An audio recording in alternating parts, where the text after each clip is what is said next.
नमस्कार, अपना उत्तराखंड में आप सबका स्वागत है। मैं हूं आपके साथ प्रीति सिंह। चलिए आगे बढ़ते हैं। उत्तराखंड में आगामी विधानसभा चुनाव को लेकर हलचल काफी तेज हो गई है।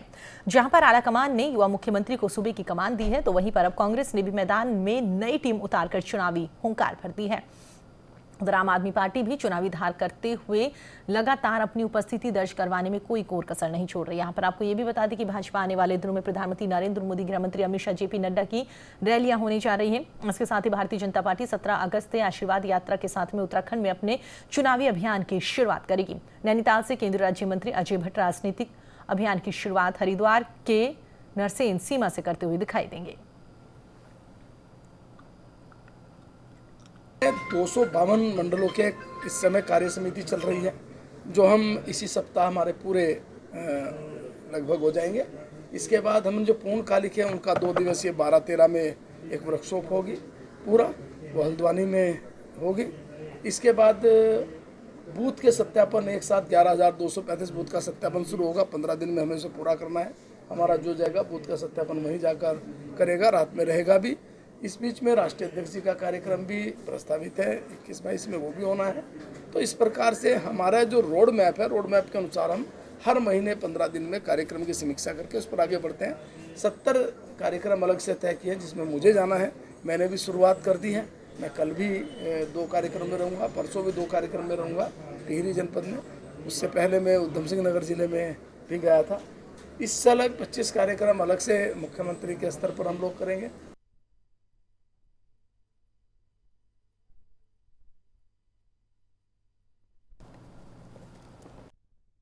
तो आपको बता दें, साल 2022 में विधानसभा चुनाव होने वाले हैं, उसको लेकर तमाम पार्टियां तैयारियों में जुटती हुई नजर आ रही हैं। चलिए आगे बढ़ते हैं। तो आपको बता दें, इसी खबर पर हमारे साथ बातचीत करने के लिए हमारी सहयोगी साक्षी हमारे साथ जुड़ गई हैं। साक्षी, जिस तरीके से कह सकते हैं कि वाकई तमाम पार्टियां यहाँ पर तैयारियां करती हुई नजर आ रही है। आम आदमी पार्टी जो है वो भी यहाँ पर अपना जनाधार लगातार ढूंढने की कोशिश कर रहे हैं। बीजेपी की बात करें तो हर दिन कुछ ना कुछ यहाँ पर कह सकते हैं कि आगामी विधानसभा चुनाव को लेकर तैयारियां चल रही है। आपसे जानना चाहेंगे, आगामी चुनाव को लेकर अगर फिलहाल की बात करें तो आने वाले दिनों में क्या कुछ यहाँ पर तैयारियां बीजेपी कर सकती है? कौन कौन सी ऐसी जगह हैं जहां पर बीजेपी आने वाले दिनों में एक बार फिर से भारतीय जनता पार्टी की सरकार बनने का दावा करती हुई दिखाई देगी? बिल्कुल प्रीति, देखिए चुनावी बुगल जो है साफ तौर पे बचता हुआ सुनाई दे रहा है। अगर बात करें तो तमाम जो तीनों पार्टियां हैं जो मजबूती से खड़ी हुई नजर आ रही हैं, भाजपा, आम आदमी पार्टी और कांग्रेस, तीनों की बात करें तो तीनों जो है अपना चुनाव को लेकर कार्यक्रमों की सूची जो है जाहिर कर चुकी है। जिसको लेकर अगर भाजपा की बात करें, जिनकी वर्तमान में सरकार है, उन्होंने साफ तौर पे कहा है कि 17 तारीख से जो है उनका आशीर्वाद यात्रा शुरू होने वाली है। तो वहीं जो 18 अगस्त से अगर बात करें तो ऋषिकेश, हरिद्वार और तमाम जो जिले हैं वहां पर जो है इनकी यात्राएं जो है शुरू हो जाएंगी। और वहीं बात करें कांग्रेस की, तो कांग्रेस भी अपने यात्राओं का सिलसिला जो है जारी रखा है। कुछ दिन पहले ही अगर बात करें तो 3 दिवसीय ऋषिकेश में कांग्रेस का मंथन। ठीक है साक्षी, एक मिनट। उसमें बिल्कुल दोबारा आपका रुख करेंगे। इसी बीच हम आपको बता दें, हमारे साथ बीजेपी से कुंवर जपिंदर सिंह जी जुड़ गए हैं। कुंवर जी, बहुत बहुत स्वागत है आपका न्यूज इंडिया पर। साथ ही हम आपको बता दें, कांग्रेस से हमारे साथ आरपी रतूड़ी जी जुड़ गए हैं। आरपी रतूड़ी जी, आपका भी न्यूज इंडिया पर बहुत बहुत स्वागत है। साक्षी, आप अपनी बात कंप्लीट करिए, उसके बाद मेहमानों के पास जाएंगे। अब बिल्कुल प्रीति, मैं यही कह रही थी कि बिल्कुल जो है तीनों पार्टियों ने अपनी तैयारियां जो है जोरों शोरों से शुरू कर रखी है। अगर बात करें तो तीनों पार्टियां जो है अपनी सूची जो है जाहिर कर रखी है, जिसको लेकर उनके कार्यक्रम जो है तय हो रखे हैं चुनाव को लेकर कि कैसे चुनाव का प्रचार प्रसार करना है और जनता को किस तरीके से तौर पर जो है अपने आप से कनेक्ट करना है। जी प्रीति। ठीक है साक्षी, आप हमारे साथ बने रहिएगा, दोबारा आपका रुख करेंगे। कुंवर जी, जिस तरीके से हमारी सहयोगी साक्षी हमारे साथ जुड़ी हुई है, उसने भी बताया कि वाकई आगामी विधानसभा चुनाव को लेकर तमाम पार्टियां यहां पर कह सकते हैं तैयारियां करती हुई नजर आ रही है। उसी को लेकर बीजेपी भी तैयारियां कर रही है। लगातार कह सकते हैं कि तैयारियां पिछले काफी महीनों से चल रही है, लेकिन आने वाले दिनों में कह सकते हैं बड़े नेता जो है वो भी यहाँ पर आ सकते हैं। क्या कुछ जानना चाहेंगे आपके पास, क्या कुछ यहाँ पर माहौल तैयार किया जा रहा है? देखिए, बूथों के माध्यम से आम कार्यकर्ताओं से जुड़ाव और कार्यकर्ताओं और मतदाताओं के आशीर्वाद को प्राप्त करना और उनकी समस्याओं से दो चार होना और उन्हें सबको मोटिवेट करना, ये एक काम होता रहा है। और निश्चित तौर पे अपने कार्यकर्ताओं का सम्मान और उनकी समस्याओं के निराकरण की दृष्टि से भी जिस तरह से भारतीय जनता पार्टी के अंदर परंपरा, ये आप किसी अन्य दल में नहीं नजर आएगी। तो एक डिसिप्लिन भी है, डिसिप्लिन के साथ जो सामाजिक मुद्दे हैं, प्रादेशिक मुद्दे हैं, या अपने कार्यकर्ताओं के साथ जुड़ाव है, या कार्यकर्ताओं का आगे एक नए कार्यकर्ताओं के साथ जुड़ाव हो, तो उसकी दृष्टि से निश्चित तौर पर ये समय समय पर बैठकें होती रहती हैं और इसमें छोटे बड़े सभी कार्यकर्ता पदाधिकारी भाग लेते हैं और एक दूसरे के विचारों को सुनते हैं और उसके ऊपर काम करते हैं। तो निश्चित तौर पर भारतीय जनता पार्टी पूरी तरह से अपने प्रदेश के अंदर, उत्तराखंड के अंदर, आम उत्तराखंड जनवासी, आम उत्तराखंड के मानस के लिए हिलने के साथ जुड़ी हुई है और निश्चित तौर पर आने वाले समय में आपको इसके बहुत अच्छे सुखद परिणाम नजर आए। आरपी रतूड़ी जी, जिस तरीके से बीजेपी की ओर से बताया गया कि वाकई ही तमाम तैयारियां यहां पर की गई है, आमजन के हित में फैसले लगातार लिए भी जा रहे हैं, कह सकते हैं जब से धामी यहां पर सीएम बने हैं। अगर कांग्रेस की बात करें तो क्या कुछ तैयारियां नजर आ रही है? और कांग्रेस की अगर हम बात करें तो जिस तरीके से तमाम नेताओं की ओर से कहा जाता है कि यहां पर इस बार कांग्रेस की सरकार बनेगी, तो क्या कुछ रणनीति ऐसे यहां पर आपकी ओर से तैयार की जा रही है? क्या कुछ ऐसा भरोसा है कि आपको लगता है वाकई एक बार यहां पर सरकार फिर से कांग्रेस की बनती हुई दिखाई देगी? तौर पर कांग्रेस की अपनी रणनीति है, अपनी नीति है और हमारी नीति तो सीधी सीधी जन सेवा की नीति होती है कि हम जनता को धोखे में नहीं रखते। हम तो जनता से सीधा लगाव रखते हैं, जनता से सीधा वार्तालाप रखते हैं और जनता के साथ समन्वय बनाने का काम कांग्रेस करती है। और अभी हमारा चिंतन शिविर, जो मंथन शिविर, हमारा विचार मंथन शिविर चला, उसमें हमने रोड मैप तैयार किया। हमने ये कार्यकर्ताओं के माध्यम से आम जनता तक जो 4.5 साल के त्रासदी के दिन है, जो 7 साल के केंद्रीय महंगाई के दिन है और अच्छे दिनों का वादा करके बुरे दिन लाने वाली पार्टी के बारे में जनता तक बताएंगे कि आपकी हालत 4.5 सालों में उन बेरोजगारों की हालत क्या हुई, उन महिलाओं की, जिन महिलाओं ने सपने सोचे थे कि 9 संकल्प पत्र में 9 संकल्प रखे थे, जिसमें महिलाओं के उत्थान की बात और महिलाओं को ये भरोसा देने की बात की हम शराब बंदी करेंगे। तो जो भारतीय जनता पार्टी ने 4.5 साल में बोया है उसको ये काटेंगे और हम जनता तक वो बताने का काम करेंगे इन 6 महीनों में। जी, तो आपको लगता है वाकई भारतीय जनता पार्टी की ओर से जनता के हित में कोई भी ऐसा फैसला नहीं लिया गया? क्योंकि कह सकते हैं, देखिए रतूड़ी जी, ये मेरे कहने का नहीं है, ये हम तो झूठ भी कह सकते हैं, लेकिन आम जनता के बीच में जाए ना, आप देखेंगे कि महंगाई कहाँ पर है इस समय। बिल्कुल बिल्कुल। खाद्य तेल, पेट्रोल, डीजल, गैस, ये कहाँ है? ये तो हर घर की आवश्यकताएं हैं, ये हर घर की समस्या है। हर बेरोजगार को रोजगार नहीं, ये हर घर की समस्या है, हर उस युवा की समस्या है। जी।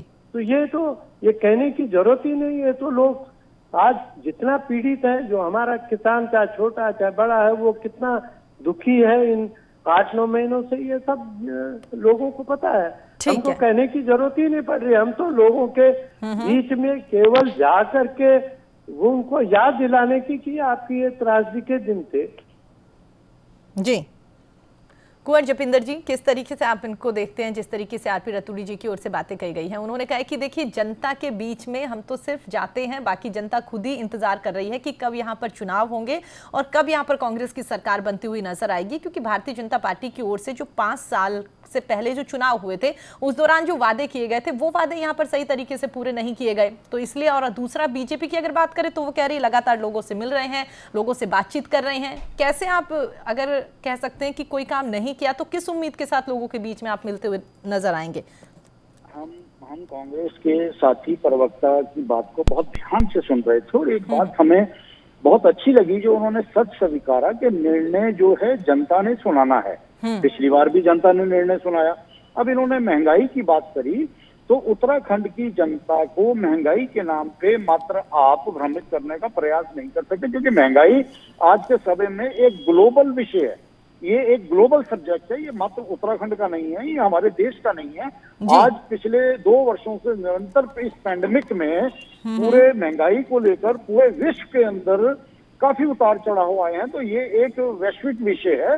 तो निश्चित तौर पर उत्तराखंड के अंदर पहले भी सुशासन की सरकार चुनी उत्तराखंड के मतदाताओं ने, आज भी वो सुशासन की सरकार को ही चुनना चाहेंगे। और निश्चित तौर पर ये यकीन मानिए कि भारतीय जनता पार्टी के सुशासन को देखते हुए, भारतीय जनता पार्टी की पिछले 2 वर्षों की कार्यप्रणाली, पैंडेमिक में किस तरह से भारतीय जनता पार्टी के सरकार से लेकर संगठन ने किस तरह से काम करा, हमारा स्लोगन था सेवा ही संगठन है, जी। सेवा ही संगठन है। तो हाँ। सेवा के माध्यम से जिस तरह से लोगों के बीच में जाकर भारतीय जनता पार्टी के एक एक कार्यकर्ता ने अपने दिलों में जगह बनाई है और उस दुख सुख में भागीदार बने हैं, तो निश्चित तौर पर कांग्रेस बिल्कुल पूरी तरह से वहां नकारा साबित हुई है। पूरे 1.5 वर्ष 18 महीने कांग्रेस मात्र और मात्र नकारात्मक राजनीति करती रही है और ऐसे पैंडेमिक में भी उन्होंने सहयोगी बनने की जगह कहीं ना कहीं अपने आप को दूसरे रूप में पेश किया, जिसे उत्तराखंड की जनता देख रही है। और ये यकीन से हम कह सकते हैं कि भारतीय जनता पार्टी के सुशासन की सरकार ही भारतीय जनता पार्टी को चुनने जा रही है उत्तराखंड की जनता 2022 में। और ये कांग्रेस को चिंतित होने की आवश्यकता नहीं है। ठीक है, वो अपनी जितनी विपक्ष की सार्थक भूमिका इस कार्यकाल में आपको लगता है कि कांग्रेस जो है उसकी ओर से वाकई ही एक तो कोरोना काल में सरकार का सपोर्ट नहीं किया गया जैसा आप बोल रहे हैं, दूसरा सबके सामने मीडिया रिपोर्ट्स हैं जी, मीडिया रिपोर्ट दूसरा आपको लगता है कि ये मीडिया में कहा है बार बार। ठीक है। दूसरा कह सकते हैं कि जिस तरीके से कांग्रेस ये कहती है कि या बीजेपी ये कहती है कांग्रेस को लेकर कि वाकई ही एक विपक्ष की भूमिका जो यहाँ पर निभानी चाहिए थी वो कांग्रेस की ओर से नहीं निभाई गई। आरोप प्रत्यारोप का दौर लगातार चलता हुआ नजर आ रहा है, जबकि मेन मुद्दे अगर कहीं सरकार की ओर से कोई गलती हुई है या कह सकते हैं कि सरकार ने कोई मुद्दे ऐसे हैं जहां पर सरकार की लापरवाही दिखाई दी है, तो उन मुद्दों को ना उठाकर सिर्फ राजनीति करने की कोशिश की गई है, ये कहती है। देखिए, पैंडेमिक में स्थितियां दूसरी हो जाती हैं। आप ठीक है, राजनीति करने के लिए बाकी समय होता है, सभी लोग विपक्ष में रहकर राजनीति करते हैं। भारतीय जनता पार्टी ने भी विपक्ष में रहते हुए राजनीति करी है, लेकिन एक सार्थक राजनीति करी है। लेकिन इस पैंडेमिक में मार्च 2020 से जिस तरह से भारतीय जनता पार्टी का कार्यकर्ता घर घर जाकर लोगों से जुड़ा है और इस बुरे वक्त में साथ खड़ा हुआ है, तो वहां जो विपक्ष की एक सार्थक भूमिका होनी चाहिए थी, वहां कांग्रेस ने कहीं ना कहीं अपने आप को, अपने चरित्र को उजागर करा है और जिसकी वजह से उत्तराखंड के जनमानस के अंदर निश्चित तौर से रोष है। ठीक है, रतूड़ी जी। अब देखिए, ये कांग्रेस के चरित्र की ये लाइसेंस ना देने का काम करेंगे जतेंद्र जी तो ज्यादा अच्छा होगा जी। कांग्रेस ने भूमिका बड़ी बेहतर निभाई। इंदिरा अम्मा कैंटीन केवल जो कांग्रेस ने चलाई एपेंडेमिक में, और हमारे कार्यकर्ता जगह जगह राशन बांटने का काम, वो तो हमारा धर्म था, वो हमने कोई एहसान नहीं किया। ये हमारी जिम्मेदारी थी कि जहां जहां जरूरत पड़ी हमारे छोटे तबके को, हमने उसमें पूरी मदद। सवाल तो सरकार का है कि जब आपने क्वारंटीन सेंटर खोले तो आपने गाय भैंस और बकरियों के साथ खोले, तब जिम्मेदारी किसकी थी? आपके क्वारंटीन सेंटर में फांसी लगा करके आपकी अव्यवस्था का सर्टिफिकेट दिया, आपकी क्वारंटीन सेंटर में आपने डस दिया एक व्यक्ति को, वो आपकी व्यवस्था का सर्टिफिकेट था। दूसरा, मैं ये कहूंगा कि ये अपने ये सर्टिफिकेट खुद ही दे रहे हैं अपनी उसका। अरे 200 साइकिल तो अभी 3 दिन पहले जंगल में विकासनगर में मिली, जो तो वो मजदूरों को बंटनी थी, वो जंगल में सड़ रही थी। आपके देखा होगा स्वास्थ्य विभाग के सैकड़ों फ्रिज जो अस्पतालों में जाने थे, वो पानी में, इलेक्ट्रॉनिक आइटम है, पानी में भीग रहे हैं। ये आपके माध्यम से, आपके मीडिया के माध्यम से हमको पूरे प्रदेश को देखने को मिला। NH-74 का आपने देखा होगा कि इन्होंने कहा था CBI की जांच करेंगे। क्या वजह हुई भाई? क्योंकि चोरी इनकी पकड़ी जा रही थी, ये उसमें इन्वॉल्व थी। कांग्रेस ने तो कहा था CBI जांच करो, क्यों नहीं करी? आप देखेंगे तो ये 4.5 साल जो घपले और घोटाले के रहे हैं जी, तो वो सारा प्रदेश जानता है कि आपने भर्ती में क्या किया, आपने ये कर्मकार बोर्ड में क्या करा, ये सारा देश प्रदेश जान रहा है और ये इसका खामियाजा आपको देना पड़ेगा। आप खुद का सर्टिफिकेट खुद मत दीजिए ईमानदारी का, आप तो जीरो। लेकिन बीजेपी तो कहती है कि उनके कामकाज से हर कोई यहाँ पर काफी खुश नजर आ रहा है। उन्हें तो एक बार फिर से उम्मीद है कि भारतीय जनता पार्टी की सरकार बनती हुई नजर आएगी यहाँ पर। आप वो, मैं प्रीति जी कहूँ कि मैं अपनी पीठ को खुद थपथपाऊं तो उसमें मैं रोक तो सकता नहीं। आप थपथपाए अपनी पीठ को, आपका थपथपान करेगा के लिए सड़कों पर है, रोजगार के लिए सड़कों पर है, किसान अपने अधिकारों के लिए सड़कों पर है, तो वोट दे रहा ये कहते हैं कि ये कांग्रेसी है जो आंदोलन करता है, ये कांग्रेसी है जो आंदोलन करता है, ये महिलाएं भी कांग्रेसी हैं जो शराबबंदी की बात सड़कों पे करती है। तो जब ये सारे कांग्रेसी है तो वोट इन्हें कौन दे रहा? आरपी रतूड़ी जी, आपको लगता है कि वाकई पिछली बार जब विधानसभा के चुनाव हुए थे उस दौरान भारतीय जनता पार्टी की ओर से जो वादे किए गए थे या जो मैनिफेस्टो भारतीय जनता पार्टी लेकर आई थी वो वादे यहाँ पर पूरे नहीं किए गए हैं, वो यहाँ पर जो उम्मीदें लोगों को दिखाई गई थी वो पूरी नहीं की गई है, ये भी एक बड़ी वजह मानते हैं कि आपको लगता है वाकई कांग्रेस जो है वो इन मुद्दों को उठाएगी और फिर कांग्रेस की सरकार बनती हुई दिखाई देगी? मैं ये कह रहा हूँ कि इनके 2017 के आप संकल्प पत्र का अध्ययन करें।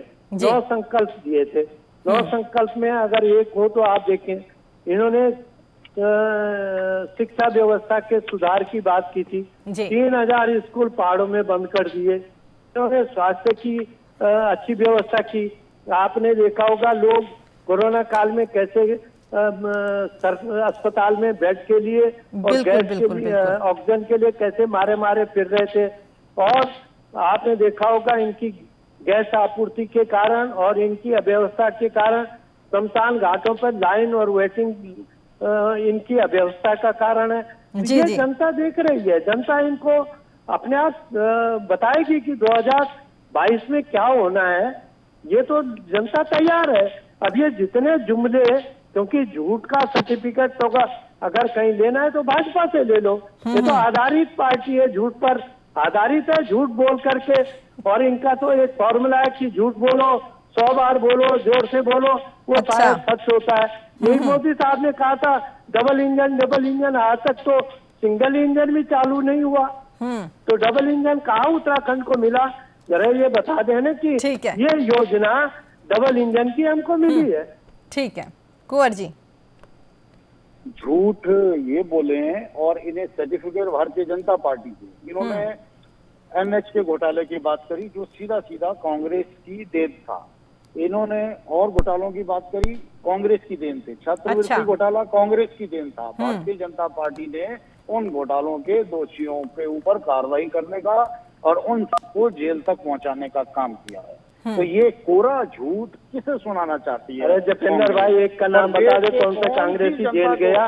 नहीं, ये आपकी और हमारी व्यक्तिगत बात नहीं, मसला नहीं है ना। अरे एक का नाम बता दो, कौन सा नेता कांग्रेस का आपने जेल भेजा, हम भी बता दें। आप आज भी जो लोग ठंडे बस्ते में तो आपने डाला, हमने तो नहीं डाला, सरकार तो आपकी है। तो केसों का सामना कर रहे हैं, तो कानूनी कार्रवाइयां भ्रष्टाचारियों के ऊपर, जो भ्रष्टाचारी कांग्रेस की सरकार, जब अपनी बारी जाने की होगी तब तुम्हारी कार्रवाई होगी। और कांग्रेस के समय पे हुए थे, भारतीय जनता पार्टी उनके ऊपर कार्रवाई करे, भ्रष्टाचार के ऊपर रोक लगाए और उसके बाद ये सर्टिफिकेट देने का काम भी भारतीय जनता पार्टी करे। आप सर्टिफिकेट अपने आप लीजिए अपने भ्रष्टाचारी कार्यप्रणाली का। भारतीय जनता पार्टी, हम तो कह रहे हैं उन भ्रष्टाचारियों लेकिन जतिंदर जी, अगर वाकई ही यहाँ पर कह सकते हैं कि कार्यवाही की गई है भारतीय जनता पार्टी की ओर से, तो आप बता क्यों नहीं देते? आरपी रतूड़ी जी कह रहे हैं ना, आप उन्हें बता दीजिए कि वाकई आपने इतने घोटाले करे थे, इतने लोगों को जेल भेज दिया।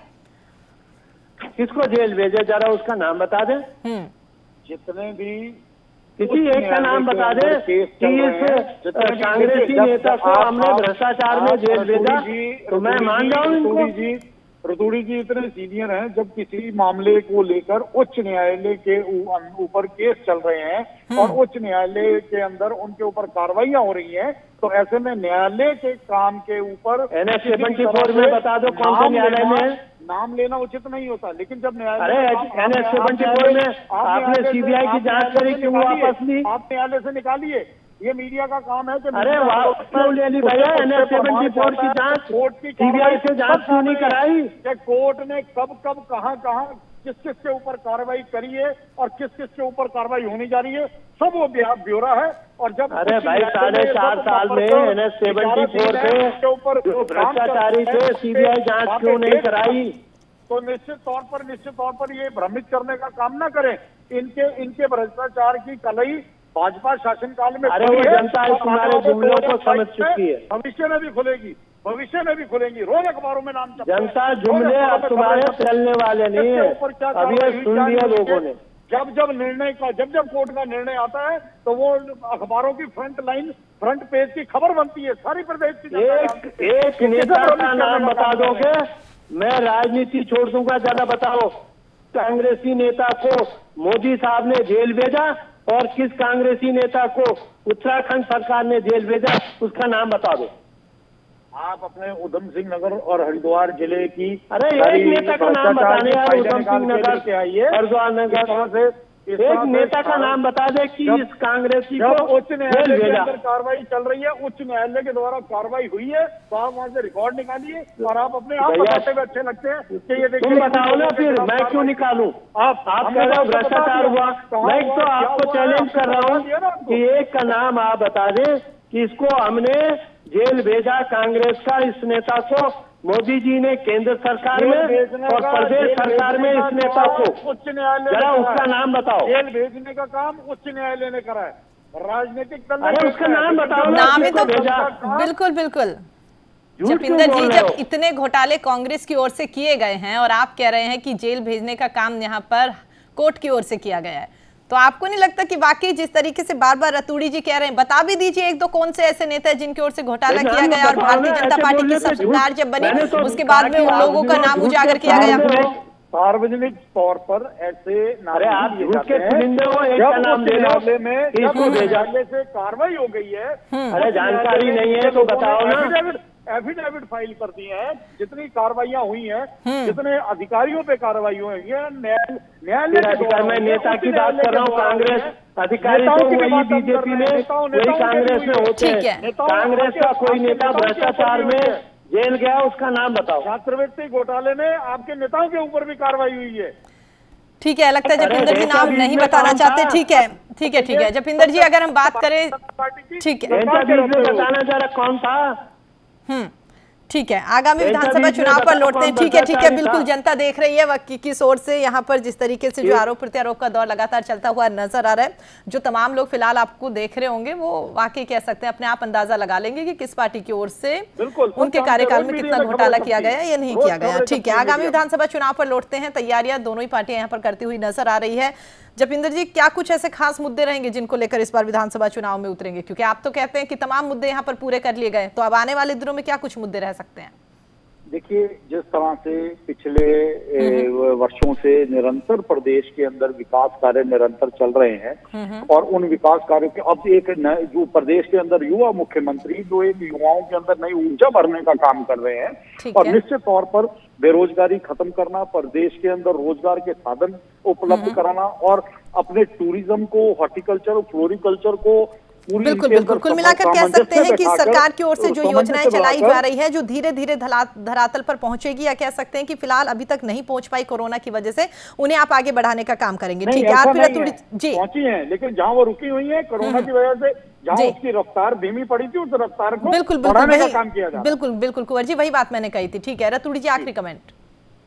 मेरा तो सीधा कहना है कि जो कांग्रेस कह रही थी कि ये सरकार निकम्मी है, नकारा है, उसका सीधा जागता उदाहरण है कि इनको 3 महीने में 3 मुख्यमंत्री बदलना पड़ा।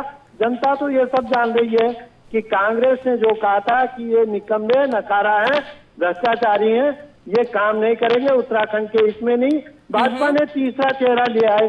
अब युवा चेहरे का मतलब केवल ये नहीं कि पाक साफ निकल गए, आपने खुद ही मोहर लगाई कि पहले 2 नेताओं ने 4.5 साल तक इस प्रदेश को निकम्मा बनाया, कोई विकास नहीं किया।